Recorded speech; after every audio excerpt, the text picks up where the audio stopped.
Bueno, entonces, como les decía, la preeclampsia moderada la vamos a hospitalizar si la paciente no tiene evidencia de deterioro en la condición materna ni fetal. Podemos esperar incluso hasta las 37 semanas. Después de eso, ya con el diagnóstico de preeclampsia, la paciente tiene indicación o de inducción, si se puede realizar una inducción del parto, o de una interrupción por vía alta, dependiendo la vía más expedita. ¿Ok? Eh, Primero, la evaluación médica de la unidad fetoplacentaria debe ser de 1 a 2 veces por semana. Los estudios de laboratorio tienen que hacerse mínimo semanal, idealmente bisemanal, y la hospitalización entre las 37 y 38 semanas, debe ser obligatoria ante la evidencia de descompensación de la enfermedad. Debe incluir reposo en cama, régimen común. Ojo que estoy hablando de preeclampsias puras. Si es hipertensa crónica más preeclampsia, el régimen debe ser hiposódico. Si es diabética, obviamente hipoglúcido. Control de signos vitales cada 4 a 6 horas. Signos obstétricos, llámese dinámica uterina y latidos cardiofetales. Monitoreo diario de movimientos fetales por parte de la madre. Registro diario de peso y diuresis materna. Y evaluación dirigida de síntomas y signos premonitorios de eclampsia. Acuérdense de los premonitorios de eclampsia. ¿Ok? Eso es súper importante que también lo tengamos en cuenta. Manejo de la hipertensión arterial, bueno, básicamente hay que hacer exámenes para evaluar la repercusión sistémica, ya les había dicho eso. Mantener la dieta hiposódica, la aspirina en 150 miligramos, ojalá antes de las 16 semanas. Asegurarnos que la paciente tenga presiones arteriales menores a 150-100. La ECOG dice que menor a 160-105, por si ustedes lo habían revisado. Hay que hacer eco seriadas por lo menos 1 vez por semana para evaluar el crecimiento fetal. Si el paciente tiene algún tipo de restricción, también se debe hacer semanalmente. Proteinuria cualitativa cada control. Interrupción si la paciente se encuentra solo hipertensa y está mal controlada después de las 36 semanas. Si está bien controlada a las 38 semanas. Y si obviamente si tiene fármacos, eso significa la F con fármacos, y si está bien controlada sin fármacos a las 40 semanas. ¿Ok? El tratamiento idealmente se debe dar vía oral, estudio semanal de preeclampsia, evaluación de la condición fetal, ya sea con un registro basal no estresante y un perfil biofísico semanal, biometría cada 2 semanas, un Doppler cada 1 a 2 semanas mientras sea normal. En caso de alguna complicación materno-fetal de la preeclampsia, se deberá interrumpir el embarazo por la vía más expedita. Y ojo que soy bien enfático en decirles que es por la vía más expedita, no es por cesárea. Muchos colegas consideran que la preeclampsia es indicación de cesárea y no es así. El empleo de sulfato de magnesio para prevenir la eclampsia durante el parto tiene que ser: primero se instala un bolo de 5 gramos y después se mantiene un goteo, ya sea entre 1 o 2 gramos hora. Pero siempre, y escuchen bien esto, doctores, siempre que ocupen sulfato de magnesio, se tiene que ocupar con un bolo previo de 5 gramos y posteriormente a eso mantener el goteo entre 1 y 2 gramos hora, mínimo por 48 horas. Nunca se ocupa el sulfato de magnesio sin antes instalar una sonda Foley. ¿Ok?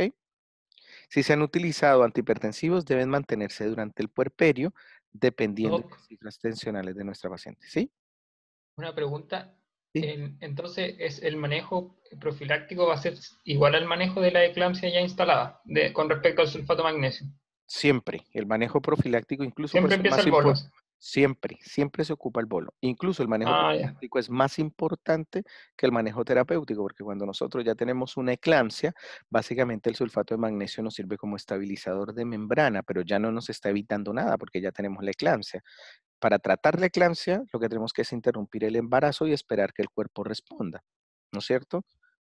Entonces, lo que nosotros estamos evitando con el uso de sulfato de magnesio es la presencia de la eclampsia. Ya cuando tenemos eclampsia instaurada, pues debemos estabilizar a la paciente. Ustedes saben que el sulfato de magnesio no disminuye, no quita la eclampsia, porque el tratamiento para la eclampsia y para la preeclampsia es la interrupción del embarazo.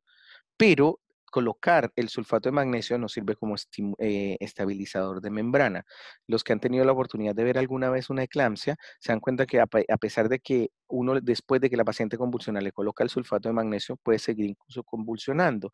Y es por eso que los autores describen el uso de diazepam para disminuir las convulsiones, que finalmente lo que hace es enmascarar la contracción tónico-clónica del paciente, pero no quita la descarga que se está llevando en el sistema nervioso central. Lo que evita es que uno vea que la paciente tiembla y se mueve y se muerde la lengua, pero básicamente lo que hace uno en esos casos es estabilizar a la paciente hasta el momento de la interrupción del embarazo por la vía más expedita, ya sea por si la paciente está en trabajo de parto en fase activa, tiene buena dilatación, buenas condiciones obstétricas, uno puede disminuir la crisis convulsiva, llevarla a parto normal y se acabó el problema.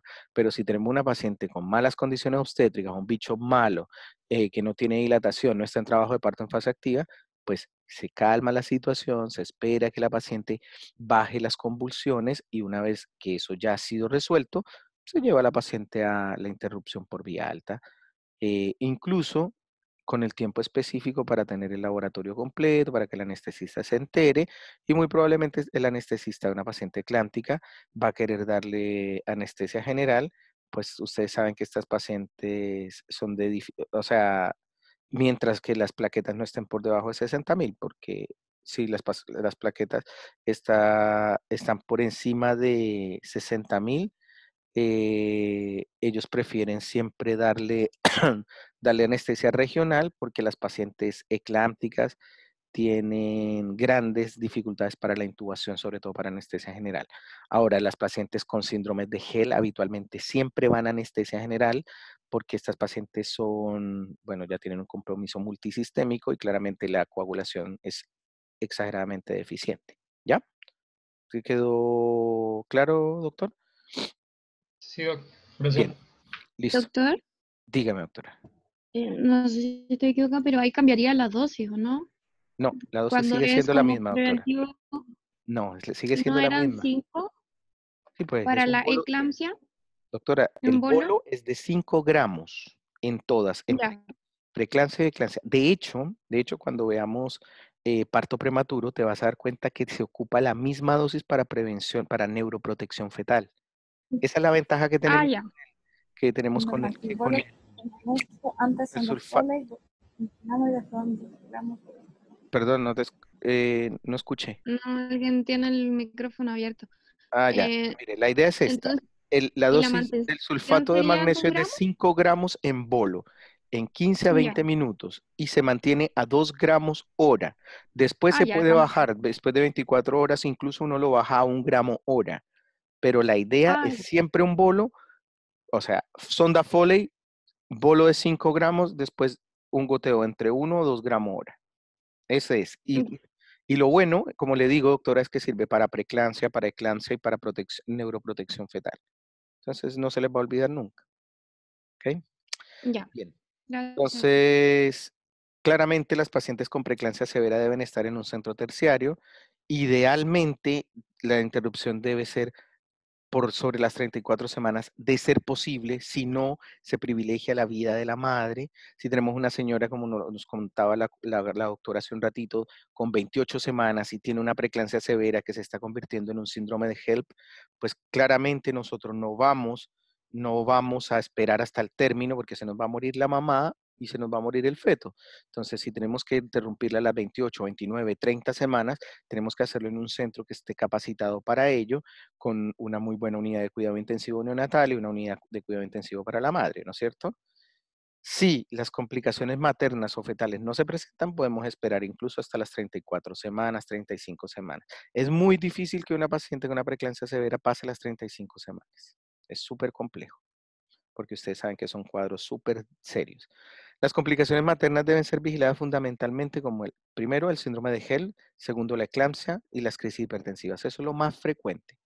Desde el punto de vista fetal, siempre, siempre debemos ver que el feto no se nos esté quedando chico, es decir, que no nos esté dando una restricción de crecimiento fetal, y descartar el desprendimiento prematuro de placenta normoinserta, que si ustedes estudiaron y saben nunca en la vida se les puede olvidar que tiene un diagnóstico netamente clínico. La ecografía no nos ayuda a hacer un diagnóstico estrecho de desprendimiento prematuro de placenta, ¿ok? El diagnóstico de desprendimiento prematuro de placenta es clínico, ¿ok?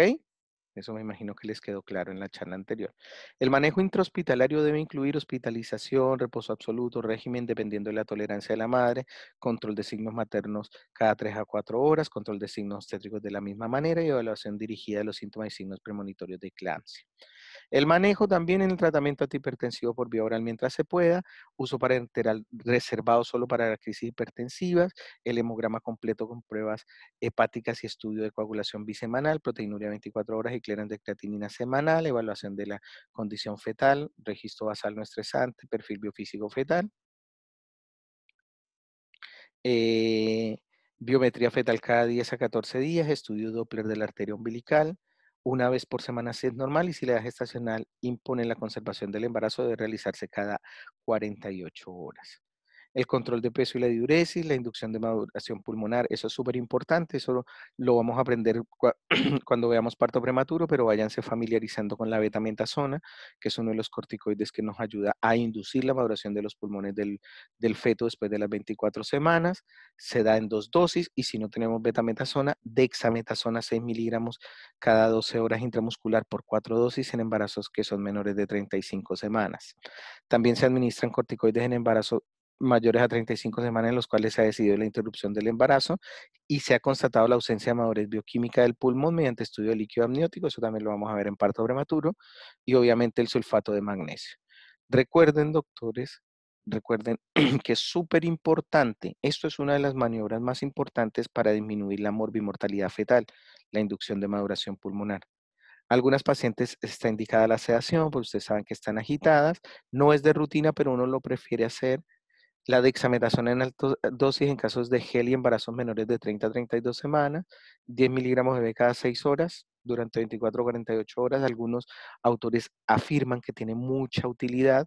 Nosotros lo ocupamos realmente porque la utilidad directa que buscamos es la de disminuir el distrés respiratorio, induciendo maduración pulmonar, y en algunas series está descrito que mejora el comportamiento de las plaquetas de la paciente. Siempre debemos privilegiar el parto vaginal en todas las pacientes, doctores, siempre y cuando las condiciones obstétricas no lo permitan. De lo contrario, bueno, tenemos que ocupar la vía más expedita. El empleo de sulfato de magnesio para prevenir la eclampsia durante el trabajo de parto se indicará de regla en pacientes con preeclampsia y se mantendrá al menos durante las primeras 24 horas del puerperio. Nosotros somos un poco más aprensivos y lo dejamos 48 horas. Recuerden, doctores, que el sulfato de magnesio es súper importante de monitorizar porque produce alta tasa de intoxicaciones si no se vigila. También recuerden que las pacientes incluso 2 semanas después de haber tenido el parto pueden generar eclampsias, así es que no se les haga raro una paciente puérpera 2 semanas con una guagua de 14 días que llegue convulsionando al servicio de urgencias, no pueden descartar que no tenga una eclampsia, ¿ok? Una vez confirmado el diagnóstico de la paciente, se debería hospitalizar en un área prequirúrgica, certificar la permeabilidad de las vías arteriales, perdón, de las vías venosas, instalar al menos una vía permeable y obviamente si se instala está instalada la crisis convulsiva, se debe utilizar el sulfato de magnesio, como ya se los dije, y mantener una infusión continua a 2 gramos hora. En los casos extremos, que la paciente no, su estatus convulsivo persista, debemos ayudarle con diazepam, básicamente para la tranquilidad de la paciente, del equipo quirúrgico, y si no contamos con diazepam, bueno, ya tenemos que utilizar pentotal sódico u otro tipo de medicamento con ayuda a colaboración del anestesista. Eso para estabilizar la paciente y determinar cuál es la vía más expedita para el parto. Si hay crisis hipertensiva, obviamente utilizar medicamentos endovenosos, evaluar hemodinámicamente de forma completa a la paciente, frecuencia cardíaca, presión arterial, presión venosa central, diuresis, control de gases arteriales, observación de signos sugerentes de falla cardíaca y tomar los exámenes que hemos tomado siempre. Si ustedes se dan cuenta, esto se repite, proteinuria, hemograma, pruebas hepáticas, pruebas de coagulación, etcétera, etcétera, etcétera. La evaluación neurológica es súper importante y el tratamiento del edema cerebral. Algunos incluyen dexametasona como un buen medicamento. Eso está en investigación, pero es importante decirles que es promisorio. Se debe investigar cómo se encuentran los pares craneanos, cómo está el nivel de conciencia, si hay presencia de paresias o parestesias, porque muchas veces, y no es raro, que algunas pacientes presenten alteraciones en el sensorio, y estas alteraciones en el sensorio uno dice, tiene una eclampsia, y puede haber sido un aneurisma cerebral roto o alguna cosa. Si hay signos de focalización muy severos, debe descartarse algún tipo de aneurisma roto. Acuérdense que las crisis hipertensivas también las señoras tienen derecho a que se les rompa un vasito en el cerebro. La interrupción del embarazo no debe practicarse de emergencia. Y ojo, eso es súper importante. Mucha gente convulsiona más rápido que la paciente. Y, ¡ay, no! Una eclampsia, va, y gritan, y corren, y golpean, y patean. No. Ustedes son los jefes del equipo y deben mantener la calma. Y el mantener la calma y una vez estabilizada la paciente, deben pensar cuál es la forma más expedita. Obviamente ustedes probablemente no van a estar en condiciones de operar a la paciente, y si si ya es una emergencia que lo amerite, pues pueden hacerlo una vez que la paciente esté bien estabilizada. De lo contrario, lo que es mandatorio para un médico en general es saber que la paciente se estabiliza y se deriva a un centro de mayor complejidad. ¿Ok? Se recomienda que en el posparto se mantengan estas pacientes en unidades de cuidado intermedio o unidades de cuidado intensivo. Bueno, aquí básicamente era para que leyeran los antihipertensivos, la alfametildopa, el labetalol, los calcioantagonistas, dentro de los cuales teníamos el nifedipino, el labetalol, ahí estaban sus dosis, la hidralacina, el nitropulsato de sódico, que habitualmente nos ayudan a ocupar los anestesistas, y el sulfato de magnesio. Esto es súper importante que ustedes se lo hayan aprendido, que la toxicidad es poco común en mujeres con buena función renal, pero si nosotros empezamos a ver pérdida de los ROD, parálisis respiratoria, alteraciones de la conducción cardíaca y paro cardíaco, la paciente está letárgica, está alterada, somnolienta, y ustedes van y le hacen los reflejos desde distal a proximal y los encuentran disminuidos, tiene baja diuresis, esa paciente puede estar intoxicada. Si ustedes ven que tiene perdido los reflejos osteotendíneos, ya mínimo tiene una concentración entre 7 a 10 mil equivalentes por litro. Si ya hay parálisis respiratoria, tienen que correr porque ya miren la cantidad de sulfato que tiene a nivel sistémico. Obviamente ustedes pueden pedir una sulfatemia a la paciente, y si le llegan en estos valores, pues deben ocupar el gluconato de calcio, que ustedes saben que es el antídoto, que se administra en dosis de 1 gramo. Ahí les coloqué el torpedo, una ampolla de 10 ml de solución al 10% a pasar en bolo en 2 minutos. Y eso básicamente nos va a ayudar. Miren, aquí ya vuelvo y les digo el enfoque clínico de una paciente ansiosa, letárgica, disártrica, bradicneica, oligúrica y con ROD esbozados o ausentes. ¿Ok? Bueno, el manejo de la hipertensión arterial crónica, vuelvo, eso ya lo hemos repetido hasta la saciedad. Hay algunas pacientes que incluso pueden estar con 2 medicamentos antihipertensivos durante el control prenatal. Todas estas pacientes deben estar en el servicio de alto riesgo obstétrico. De las pacientes con hipertensión arterial crónica más preeclampsia sobreagregar, debe realizarse de forma similar que el caso de las preeclampsias común y corriente, dependiendo si tienen o no tienen síntomas de severidad. Siempre tenemos que buscar los signos y síntomas de severidad. ¿Ok? Esto ya es para la hipertensión gestacional, que como les dije es mucho más fácil de manejar, era para reforzar básicamente lo anterior. ¿Cómo determinamos una crisis hipertensiva? Cuando tenemos una presión arterial mayor a 160-110, siempre el método de elección es el labetalol de forma endovenosa con bolos de 20. De 20 por 20. Habitualmente eso es lo que yo les enseño para que no se les olvide como receta de cocina. Si no tienen labetalol, pregúntense si hay hidralacina B. Si no hay, pues pucha, nifedipino vía oral, pero no es lo ideal. Una vez que la crisis hipertensiva está controlada, se debe indicar un antihipertensivo vía oral para que no se vuelvan a presentar crisis hipertensivas. Y eh, la crisis hipertensiva es un criterio de severidad, si está asociada con un criterio de severidad, se indicar inmediatamente la hospitalización, el uso de sulfato de magnesio y inducción de maduración pulmonar si corresponde, es decir, si la guagua es menor de 35 semanas. Si ya la crisis hipertensiva es refractaria a tratamiento, se debe interrumpir el embarazo independiente de la edad gestacional. Es decir, si ya nosotros tenemos 3 medicamentos y no logramos controlar la hipertensión de esta paciente, debemos interrumpir el embarazo. Entonces, aquí está la ley de los 20 miligramos en 2 minutos, se controla en 20 minutos, si persiste ahora 40 en 20 minutos, sino 80, y si persiste se deja hasta a un goteo y se asocia a otro, ya sea hidralacina, nitroprusiato, de lo que tengamos a mano. ¿Ok?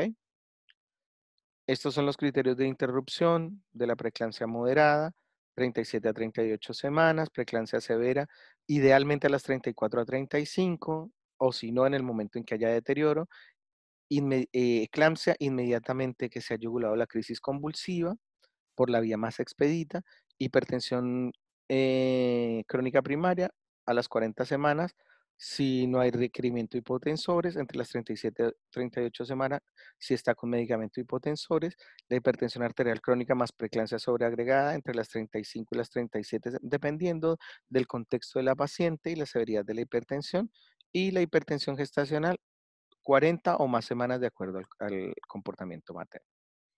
Eso es un resumen de todo, que me imagino ustedes ya lo manejan a la perfección. Básicamente estas son recomendaciones en el puerperio. En la preeclampsia pura, los parámetros aproximadamente se van a ver normalizados 10 días después. En la severa, menor a las 30 semanas, o pacientes que hayan tenido eclampsia, se deben seguir estas pacientes a través del alto riesgo obstétrico. Básicamente, si la paciente continúa hipertensa en el puerperio, se manda con un antihipertensivo, de preferencia nifedipino, porque la metildopa aumenta el riesgo de depresión postparto. Se recomienda control a la semana del puerperio, después a las 3 semanas, y si ya después de la 6ª semana la paciente persiste hipertensa, se debe catalogar como hipertensa crónica y se introduce en el manejo de pacientes crónicos. Bueno, básicamente más de lo mismo. Aquí para hablarles un poquito de lo que es el síndrome de HELP, que ustedes saben que básicamente es una sigla que se traduce como hemólisis, enzimas hepáticas elevadas y plaquetas bajas. Se refiere básicamente a alteraciones sistémicas de lo que pudo haber sido una preeclampsia severa. El parto conduce a la resolución de los signos y síntomas, y las complicaciones maternas se relacionan principalmente con el sangrado. La microangiopatía y la actividad de la coagulación intravascular pueden explicar todos los hallazgos de laboratorio en el síndrome de HELP. Recuerden que lo más importante de la fisiopatología del HELP es la disrupción endotelial sistémica, que se da por diversos mecanismos que parten desde el momento de la migración trofoblástica hasta, hasta perpetuarse con la mala placentación, con la liberación de sustancias que alteran la indemnidad del endotelio, la liberación de óxido nítrico, y por ende generan una alteración vascular sistémica que se va a ver demostrada con la alteración de la función hepática, la producción de globulinas a través del hígado y el edema generalizado que puede generar congestión y todos los signos del HELP. Recuerden también que hay una trombocitopenia por consumo, y podemos llegar incluso a una coagulación intravascular diseminada. Como les decía hace un ratito, el dolor a nivel del epigastrio secundario a la dilatación de la cápsula de Gleason por los hematomas subcapsulares. Puede incluso haber infartos hepáticos y muerte materna. El 3 al 19% de las probabilidades de presentarlo en un embarazo nuevamente.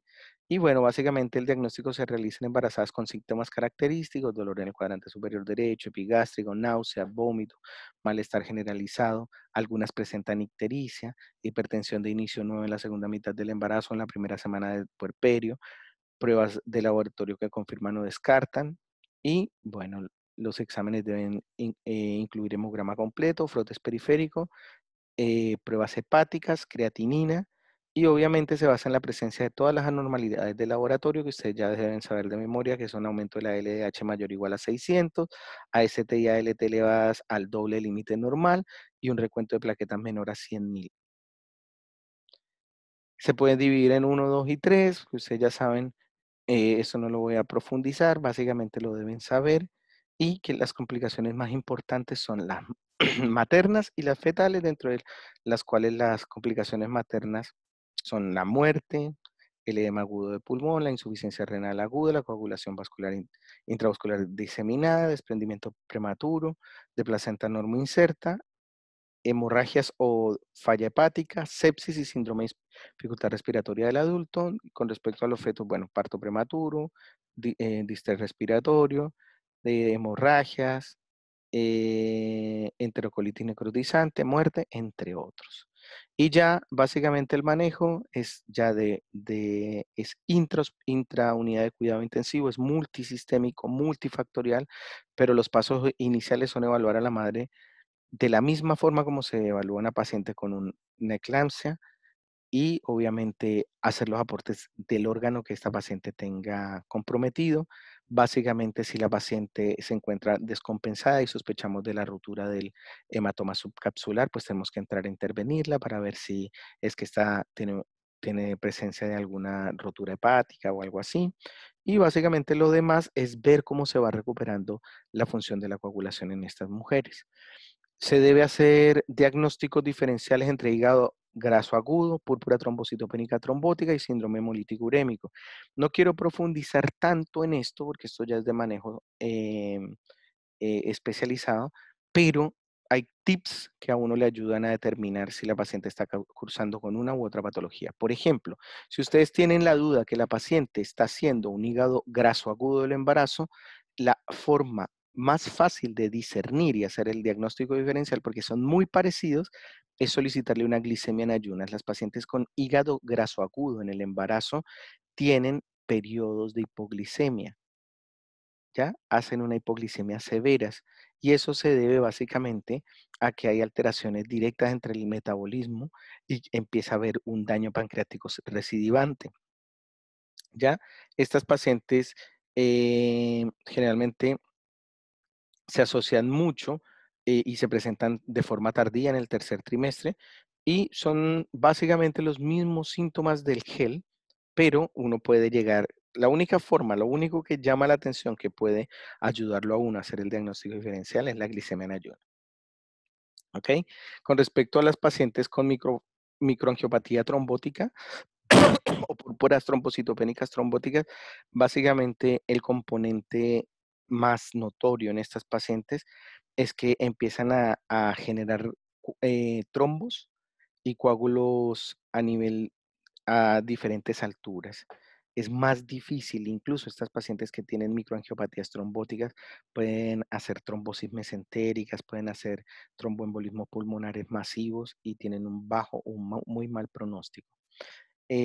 Básicamente, con estas pacientes el manejo es mucho más largo.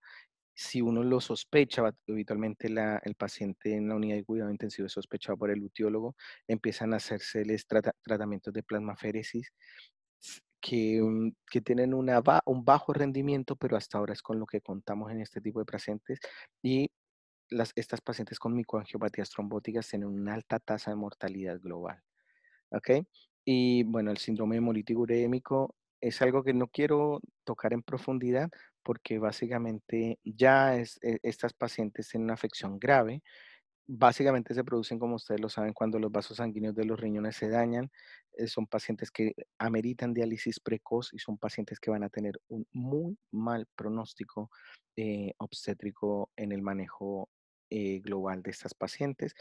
Eh, Ustedes saben que son muy parecidos el HELB y el síndrome hemolítico urémico porque en ambos hay trombocitopenia y hemólisis, pero la lesión renal es lo que marca la diferencia. Cuando nosotros tenemos pacientes que tienen daños renales severos, debemos sospechar de que estas pacientes muy probablemente están cursando con un síndrome hemolítico urémico. ¿Ok? Bueno, la trombosis mesentérica para usted es como el resultado de todo lo anterior. Es algo grave, es algo que tiene una tasa muy alta de morbimortalidad materna y que afortunadamente se presenta en menos del 0.5% de los casos de pacientes con síndrome de Gell. Entonces, para concluir, el diagnóstico de preeclampsia consta de un manejo multidisciplinario. El diagnóstico precoz entre la semana 11 y 14 nos ayuda a identificar casos más susceptibles de preeclampsia temprana.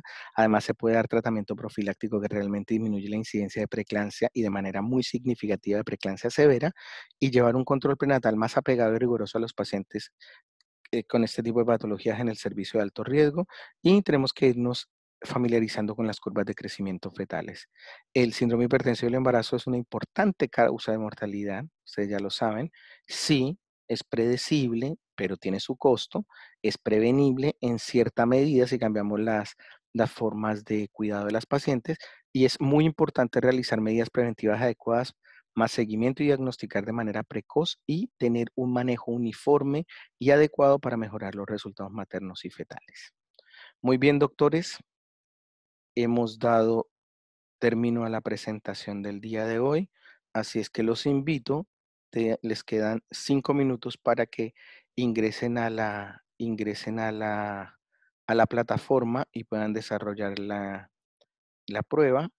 Eh, el próximo miércoles vamos a dedicar la primera hora a ver algunas dudas que queden de la prueba, que creo que no van a ser muchas. Recuerden que yo no soy dictador en este tipo de cosas, pero los únicos que no tienen derecho a pataleo son aquellas personas, yo no los voy a nombrar porque ellos saben quiénes son. De las 48 personas aquí, hay 12 personas en promedio que no se conectaron siempre a las charlas. Luego, esas personas no tienen el mismo derecho de pataleo que tienen las personas que se han conectado siempre. ¿Ok? Les deseo mucha suerte en la prueba. Espero que